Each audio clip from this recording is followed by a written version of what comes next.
the love and the journey that you've had so far. There's a reason why you're the crew here today, because you provide that root system, you provide that stability that all families need, and everywhere in our relationships, because a marriage, like anything, like it's going to go through all the traumas, like that fig tree has. It's been through East Coast lows, it's been through drought and all the rest of it, So thank you all very much for being here today and a part of these guys' journey. It's really, really special for me in particular.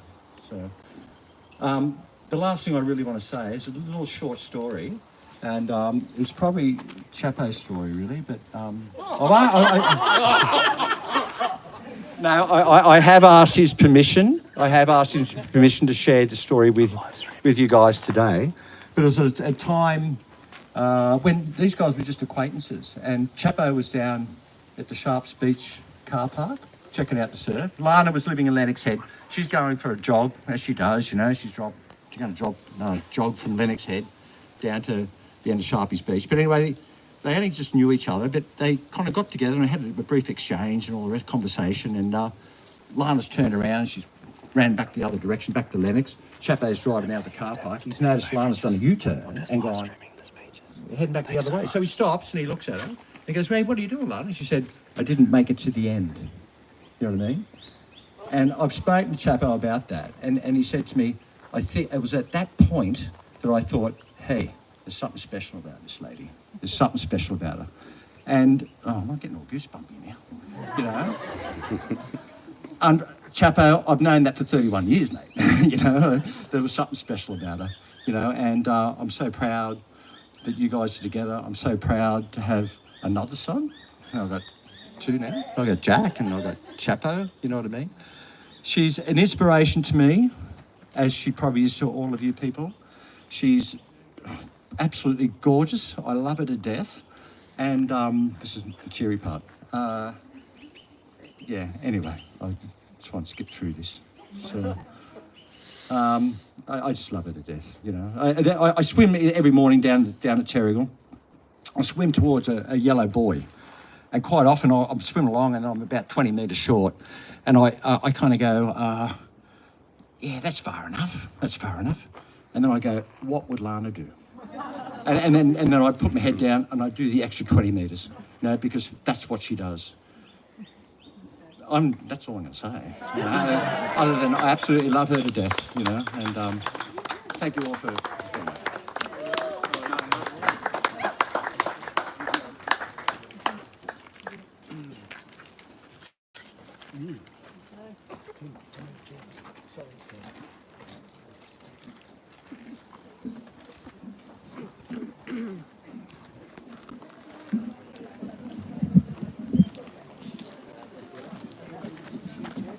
Tim.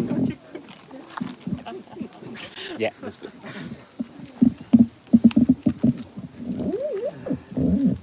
He's settling in for a yarn.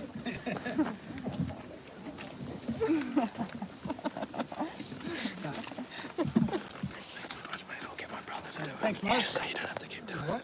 I'm a professional iPhone holder. Okay, cool. What's the matter? It's live streaming. Yeah, what a great speech. You should always go first, when you're doing speeches, because then everyone's got to follow after you. Anyway, my name's Peter, I'm Tim's dad. I was told this was going to be a relaxed afternoon and not formal, so I'm going to sit down and I'm going to read my speech rather than recite it. Pardon? Turn that up. The first... Right, leave. Bit quick. Thanks, Fernando. Let's get in. The first thing I want to do before I start, thanks, mate, my speech is just let you know that my wife and I, Alison over there, have been married for 47 years. You'll be married for 47 years plus. And Alison's been my partner, my friend, my companion, my lover, and my wife. And I'm not going to do this unless she's right here with me.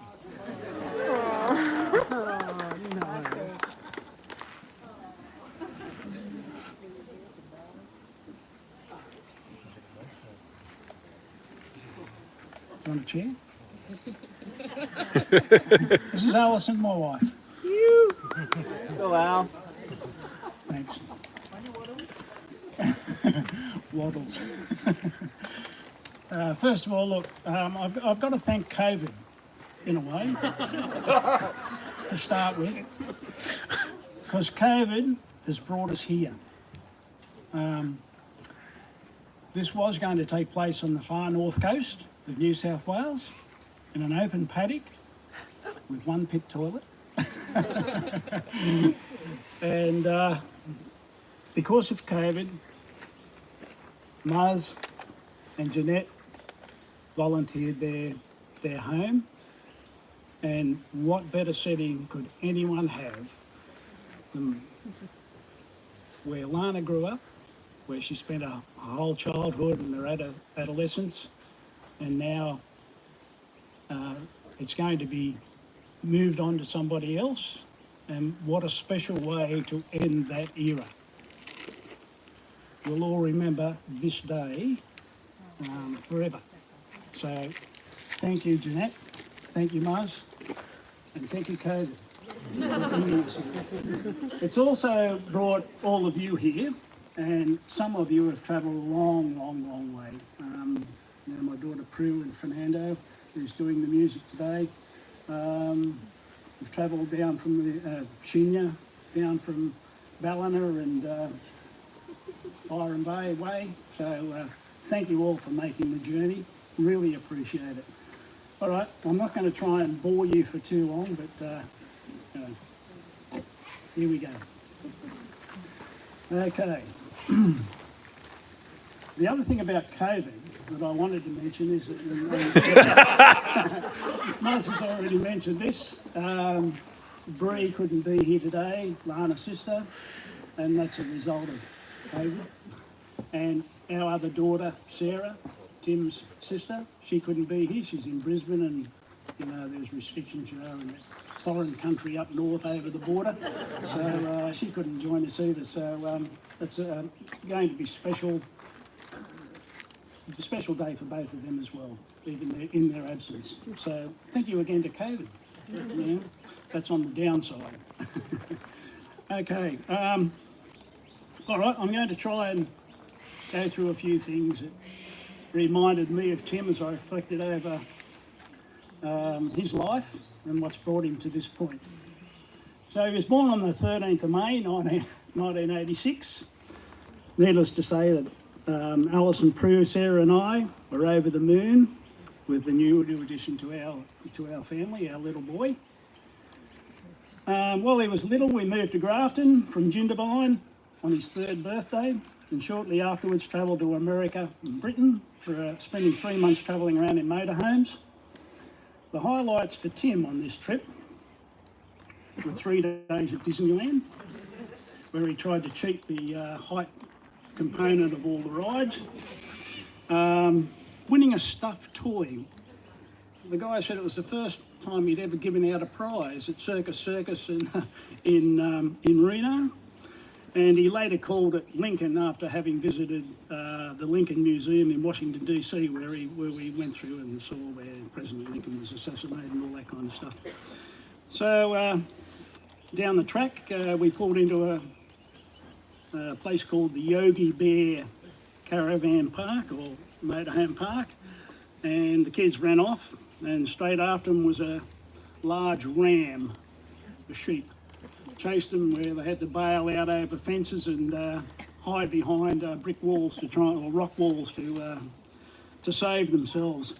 And having his 5th birthday at Macca's at Salt Lake City, where the girl actually brought him out a little cake with a candle on it. It was wonderful.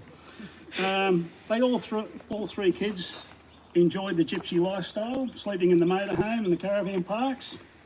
Each time we pulled in, all 3 of them would jump out and race to the payphones to see if there's any change left in the payphones. So a bit of a competition between the 3 kids. I can't let this one go, Tim. Shortly after arriving in Washington DC campground, Prue came back. Not Prue's here today. Prue came back to the van, telling us that Tim had just made $20. This is a 4 and a bit year old child. to Alison and my horror, she told us this story, that unbeknownst to us, two young blokes had locked their keys in their motorhome. And they saw little Tim, and they said, listen mate, if we give you a leg up through the window, into the bathroom, down into the cabin, come through, unlock the door for us, we'd be really grateful.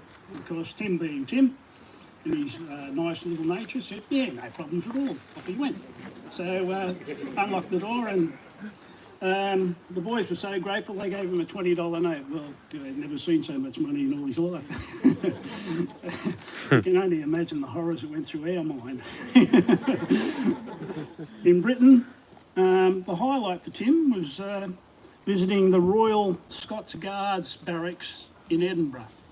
A friend of ours, Jimmy, who we were visiting there, took little Tim up to the compound and told the guard on the gate that he'd like to enlist, because he was right into soldiers at the time.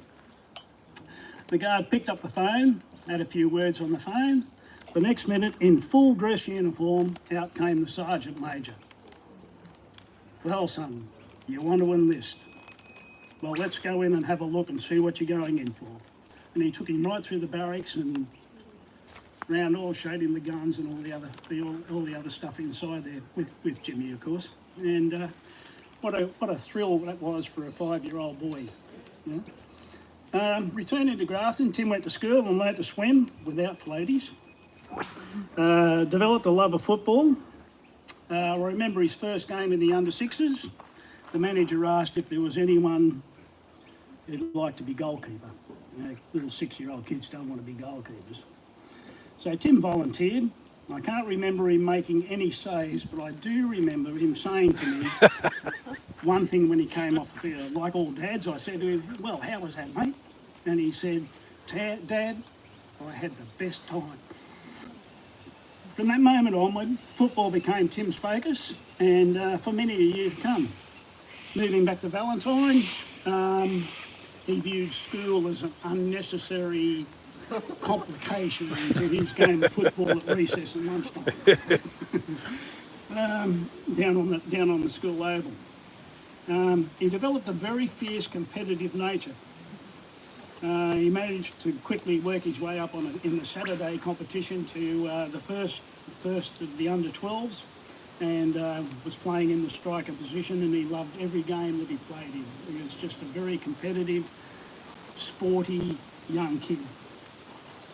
Summers saw Tim follow his schoolmates and switch to cricket. He loved his cricket as much as his football. In one game at Lemon Tree Passage, he took a hat trick, and the club mounted the ball on a little pedestal for him, and presented it to him at the end of the year presentation. I unfortunately missed the hat trick by about 3 or 4 minutes, arriving a little late. But Alison just reminds me she had to ask Tim what a hat trick was. But anyway. About the same time, we had a house in Dumbogan, in the mid-north coast there, and during the Christmas holidays we were joined by our very good friends the Delors, who were here around the place. And all the boys, Tim, Andrew, Michael and Marty, Adrian wasn't born at that stage, would sleep in the garage, being frightened half out of their wits in the dark by Prudence, who told them Dolly Dearest stories and ghost stories. So the days were just fun-filled, learning to surf at Bonny Hills, fishing with John, down on the channel or at the jetty. Oh, no, I don't know. And therein is a standalone story on its own, with John teaching Sarah how to cast a line and a low-flying pelican. You might ask him about that story. Or just the nightly barbecue with the $2 worth of chips. And all the kids complaining, not patties again, Dad. Anyway, as the boys grew up, Andrew and Michael convinced Tim to join them in a Southern Beaches rugby club and play a bit of club rugby. With John and Colette heavily involved in the club, I just turned up and watched the games. The first game at Waratah that I watched, Tim ran onto the field, playing on the wing. One tackle later, Tim came hobbling off with an injured ankle. I was not sure whether he injured it while he was being tackled or whether he actually injured it when he was running out onto the field. Another game against Maitland, Tim was at fullback. Maitland had one outstanding player. His name was Truckee. The name says it all. Well, Truckee made a break at full pace through and was heading for the try line. The only obstacle standing in his way was our little Tim. The spectators in the stand were laughing. To them, it was all done and dusted. This was going to be a try. To their great surprise, Tim silenced them all by taking him head on, bringing him down, and all I could say was, wow, what a tackle. The measure of a man can always be assessed by his actions. And after moving to Redhead, Tim struck up a friendship with Shinya, standing right there. And just recently this year, I ran into Neil, Shinya's dad. And he said, I'll never forget, I told him they were getting married, and he said, I'll never forget, Tim, the first time I met him. He said, I was whippersnippering out the front, the grass out the front of the house. And this 14-year-old kid walked straight up to me, stuck out his hand and said, hello, Mr. Dalby. I'm Tim. I'm a friend of Shinya's.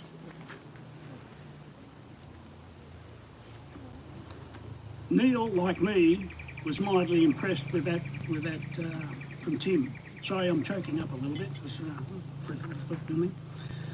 Tim has always had an interest in fitness and exercise, and he didn't surprise us when he took up a career in massaging after he left school. He did, however, surprise us a little while later when he told us he wanted to join the police force and move to Ballina. When Tim graduated from the Goulburn Police Academy as a probationary constable, both his mother and I were among the very proud parents at the attestation ceremony. Tim was posted to Lismore, where we believe he was well respected and appreciated by the community and his superiors. He didn't always tell us a lot about the time in the police force, but we do know he joined the Tactical Response Group and received 2 citations for work he carried out with that group. His love of fitness and exercise was nurtured further in the group. Training often entailed being dropped off in some uncharted bushland in the mountains behind Lismore, up around Casino, Kyogle, and just being told, you've got 3 days to get back to civilization. Blistered feet and loss of toenails seemed standard fare for these exercises. Determination, perseverance, conviction. Following a good number of years in the police force, Tim brought 3rd chair in a CrossFit gym. I always said to our children, you'll know what you want to do for a career when you find it. Tim said to me one day, I found it, Dad. The gym brought Lana and Tim into Tim's life. He was an extremely intelligent, focused, fit, energetic, driven girl who was not only extremely attractive, but had a raft of interests totally in common with Tim's. How could they not fall in love? Alison and I have watched their love grow and blossom and their relationship develop over the past few years. Talk about peas in a pod. Together, Tim and Lana have trained together, coached together, surfed together, travelled together, designed a 5-year plan together, and have ticked every box off to date that I know of. Lana, a qualified paramedic, chose to follow her interest at university in physiotherapy, winning the university medal along the way. What an achievement. For those of you who follow the academics, I mean, that's just outstanding. Outstanding. Tim, wanting to keep pace, and I dare say, not to be outdone, undertook his degree also. And Scotty, you started him on that journey, the journey of university study, and I thank you for that. He graduated this year with his Bachelor of Exercise Physiology and most recently has just completed his Masters. So, again, Yeah, buddy. fantastic achievement. Tim, your mother, Sisters, Lana and I are extremely proud of you and your achievements. Together, in our eyes, you and Lana are truly a match made in heaven. Mum and I couldn't be happier than to welcome with open arms Lana into our family. Ladies and gentlemen, will you join me in toasting the happy couple? Lana and Tim. Thank you very much.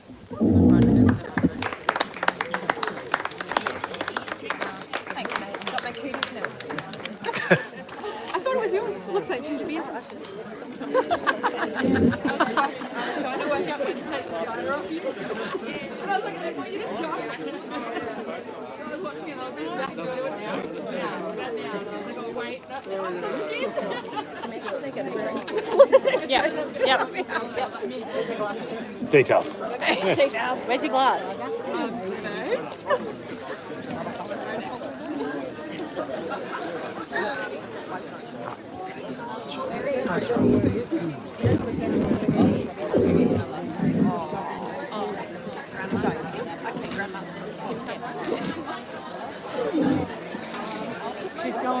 He's going rogue.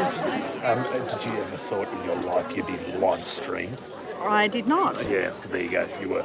I was like, oh no, grandma. Oh shit. Okay. Hello everybody. This is the old girl.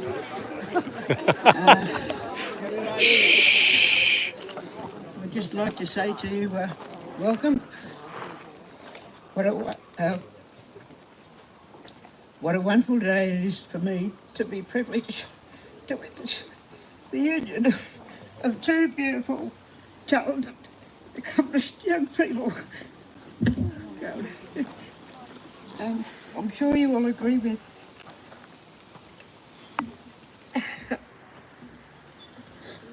I'm sure you will all, I can't even read it, agree with me wishing them a successful and happy future. Of course, I think Lana is exceptional, having inherited all her good traits from me. I won't tell you the bad ones. And we can all look forward to see what their ambitions and what their life holds for them. Well done, Dad.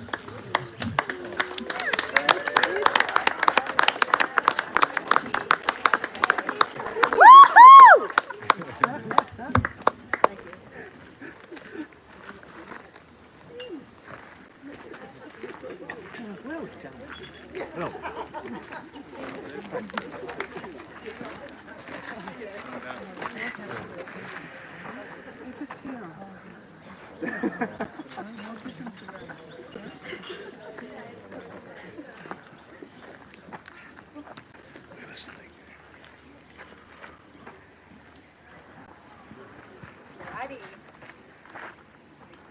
Lana and Tim, Muzz and Chapo.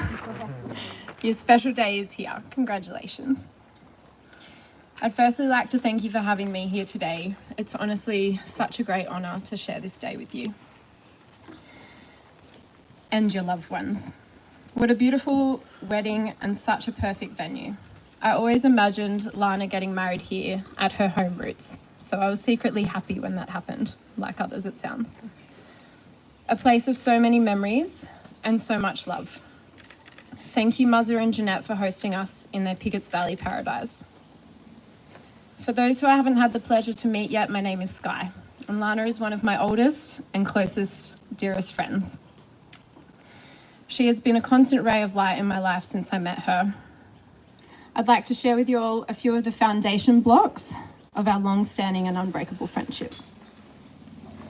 Lana first came into my life as little 9-year-old nippers with Copacabana Surf Club. I was instantly drawn to the little blonde, athletic tomboy living her best life in her dickies on the beach. I'm not sure if 9-year-olds really have a great concept of respect, but I feel like since the moment I met her, I knew that she was a great role model, and I respected her independence, her confidence to do things her way, and her carefree nature. Lana would run around free in her bottoms only while the rest of us silly girls got wedgies and sand all through our one pieces.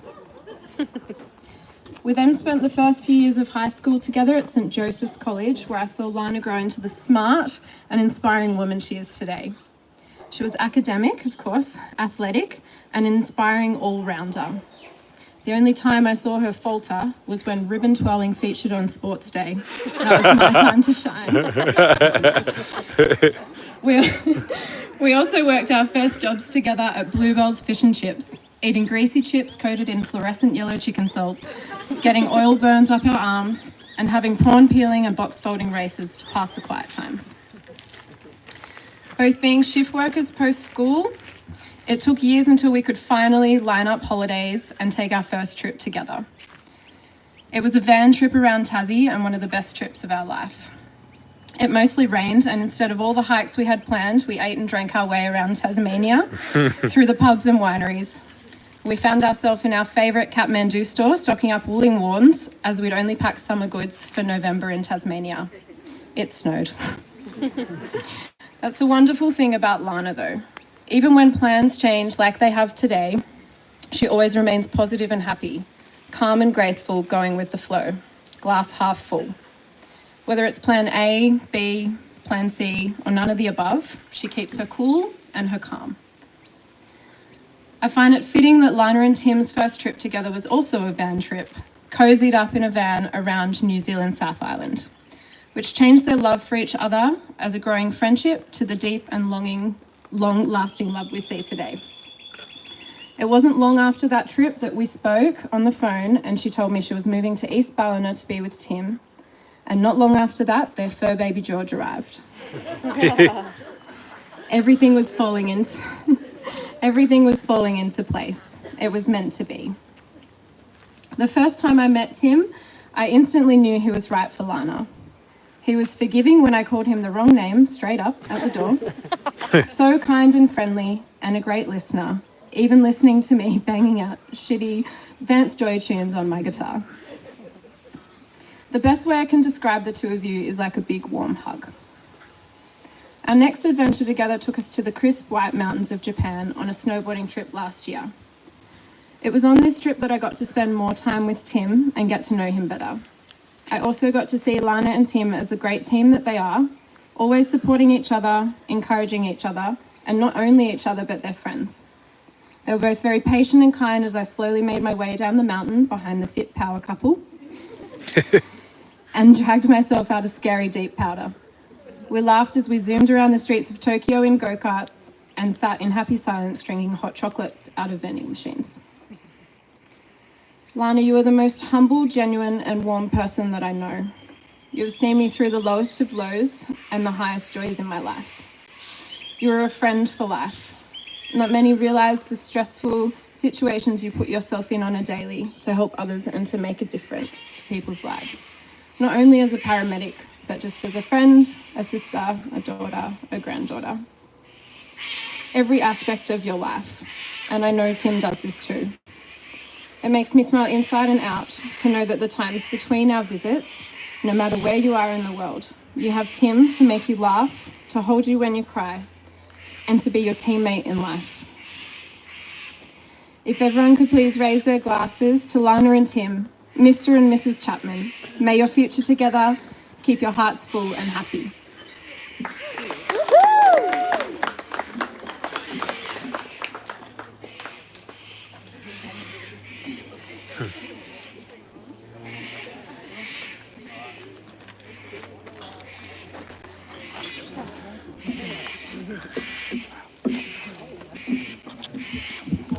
Hello. Hello everyone, my name is Scott. I am Tim's best mate, but let me just say I'm not to be confused for this man over here Good looking fella. who I haven't met yet. But let me just say I find him very attractive. Stop it. Get out of What did here. you know? Cal, Carl, there we go. just for those at home. Oh, okay. I'll keep this really brief. I've known Tim for nearly 30 years, and we've been best mates since our sort of teenage years. I just wanted to, I thought it prudent that I mention, sort of recollect on my memories of when Lana came into Tim's life, and that was several years ago. It was a time when Tim was going through a really hard time, the hardest time that I've seen him go through personally, and I was there with him when he went through that. I was really close to him, almost speaking to him daily. And during that time, it was like he'd lost all of his confidence, and he'd lost his way, and it was like he knew where he wanted to be, but he didn't know how he wanted to get there. And part of that was he wanted to be out of the police. And it was like he had this destination in mind, but he didn't know how he was going to get there. And it was around this time that Lana came along, and it was like that she lit a fire inside of him, and as Tim's dad mentioned, I used to tutor Tim mathematics, and Tim's never had confidence with his academia, and I knew he'd always wanted to go to uni, and he just never had confidence to do it. And Lana came along, and it changed him completely. He's since gone to uni, as his dad has said. He's done an undergrad and a master's as well, which is an incredible achievement, and I'm so proud of him. And on top of that, Lana's supported him all the way and really encouraged him to take risks with his gym, to which he's 50% owner now. They've got 200 members, and he's at that destination that he wanted to be at. And the whole reason is Lana, and she was the catalyst for change. And so Lana, thanks for what you've done to a very good friend of mine, because he's happy in his own skin, and he's where he wants to be. So thank you. So, Wow. that's all, guys. Thank you.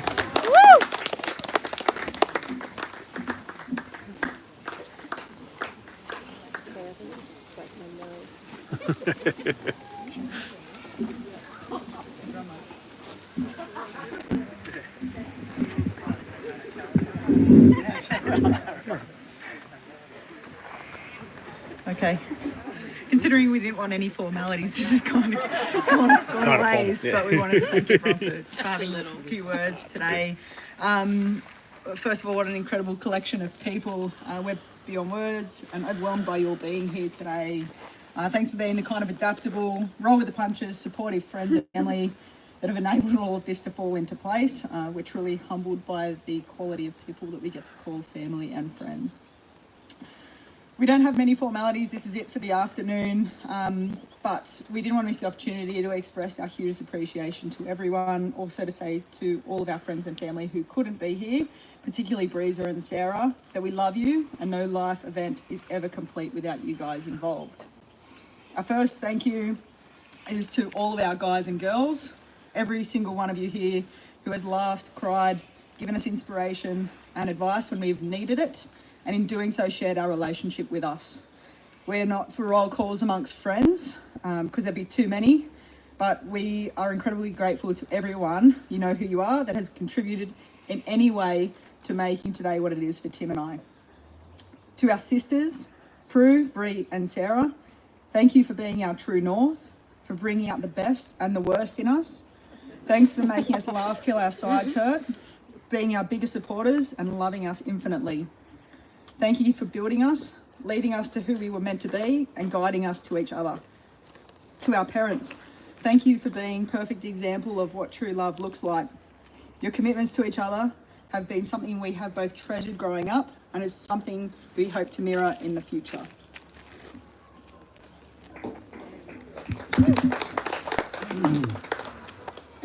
Our special thank yous, they'll go out firstly to Fernando. Where is Fernando? Yeah, he put hours of work into learning some new songs and creating memories that we're going to cherish forever. So thank you, brother. Thank you. Maddie and Jimmy are going to be providing some tunes when we get up the hill.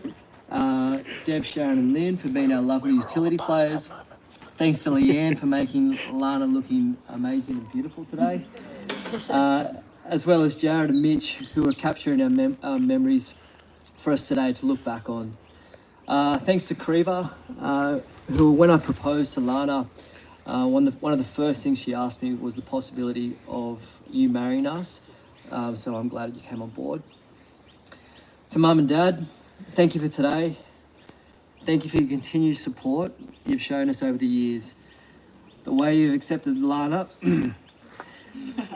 into our family from day one. You saw the amazing things that I saw in her, and seeing you love my partner the way that you have has meant the world to me. It has been by far the most important gift that you've given me. I've learned so much from you both. You've guided and supported me through many decisions and have all led me to Lana and to this point right now. We both look forward to more chats about travel, books, sports, waves, and family time in the future.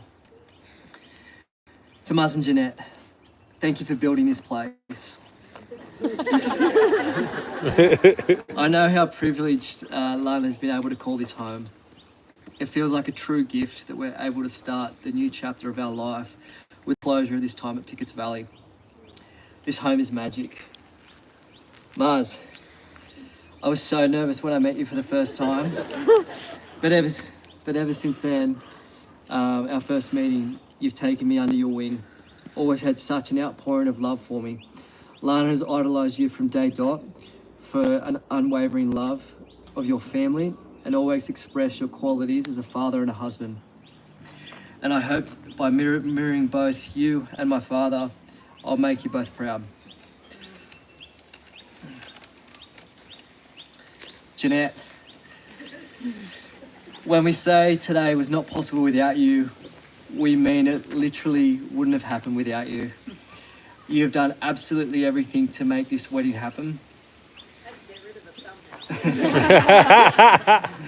You've done all the broad strokes and the fine work. I know Lana depends on you so much, and the love I see you express between each other is incredible.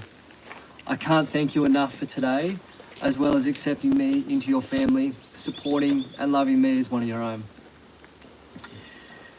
Thank you all for being here today. We know this is the first time a lot of you have been out, so we want you to really enjoy tonight. Let the hair down, let's have a party, and yeah, thank you all, we love you.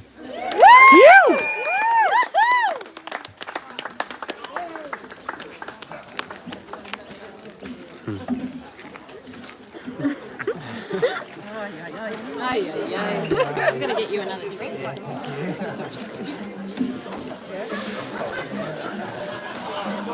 Fraser requested a photo. You guys